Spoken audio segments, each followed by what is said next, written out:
இந்த தைரியம் எந்த தைரியத்தில் சொல்றாரு ஸ்டாலின்? என்ன அந்த 40 நாட்ல அவர் பயங்கரமான ஒரு மக்களுடைய நன்மதிக்கு பெற்று மிகப்பெரிய மாபெரும் தலைவர் ஆயிட்டாரு ஸ்டாலின்.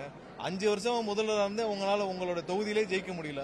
அப்ப இந்த 30 நாள்ல நீங்க மாபெரும் தலைவர் ஆயிட்டீங்களா ஸ்டாலின்? இல்ல ஒன்னும் பண்ணல. நான் 5 வருஷமா இருந்த உங்க மேல நன்மதிப்பு தான் உங்களுடைய கொளத்தூர் தொகுதியிலே மக்கள் காட்டிட்டாங்க. அப்ப இந்த 30 நாள்ல இந்த அரசு கவிழும்னு நீங்க எப்படி சொன்னீங்க?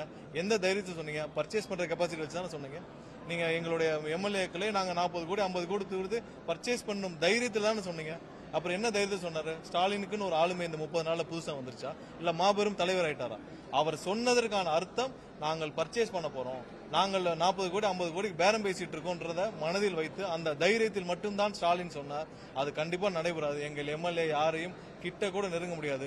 நெருங்கினால் இப்ப என்ன மாதிரியான ஒருத்தர் ஆதாரபூர்வம் மாட்டினாங்களோ அதே மாதிரி எல்லாரும் மாட்டுவார்கள். அதுல எந்த மாற்று கருத்தும் கிடையாது. குதிரை பேரம் திரும்பவும் சொல்றோம் இங்க பாருங்க, திரும்பவும் சொல்றோம். நாங்கள் எந்த குதிரை பேரத்தில் ஈடுபடவும் மாட்டோம். அதற்கான தேவையும் இல்லை. இன்னைக்கு விட்டாலும் நாங்கள் தேர்தலை சந்திப்போம். மக்கள் 100% எங்களோட இருக்காங்க. இன்னைக்கு விட்டால் நாங்கள் தேர்தலை சந்திப்போம். ஆனால் ஸ்டாலினும் எடப்பாடியும் தான் குறுக்கு வழியில் இன்னைக்கு ஆட்சியை கைப்பற்ற நினைக்கிறாங்க. அது ஒரு காலத்து நடக்காது. 100% நாங்கள் இன்னைக்கு விட்டாலும் நாங்கள் தேர்தல் சந்திக்க மக்கள் 100% எங்களுக்கு வாக்களிக்க தயாரா இருக்காங்க. இது எங்களுக்கு தேவையும் இல்லை. அக்யூஸ்டோட அட்வொகேட் எல்லாரும் போய் அவங்க சம்பந்தப்பட்ட அவங்களுடைய அக்யூஸ்ட் அவங்க சார்பாக வாதாடுறப்ப இப்படிதான் வாதாடுவாங்க. ஆனால் ஆதாரம் இல்லாமல் யாரையாவது கைது செய்ய முடியுமா? அவர்கள் பேரம் பேசாமல் இந்த நடவடிக்கை எல்லாம் போலீசால் செய்ய முடியுமா? இதெல்லாம் கோர்ட்ல கண்டிப்பா சார்ஜ் ஷீட்ல சமர்ப்பிப்பாங்கல்ல.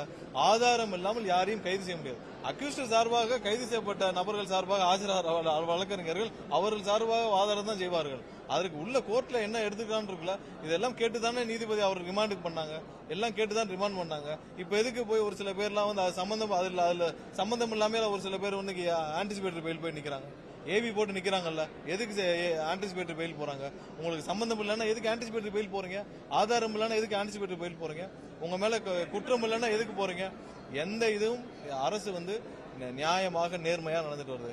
இங்க குற்றச்செயல் புரியணும்னு நினைக்கிறவங்க எல்லாருமே திமுகவை சார்ந்தவங்க தான் எங்களுடைய எம்எல்ஏக்களை பர்ச்சேஸ் பண்ண நினைக்கிறாங்க.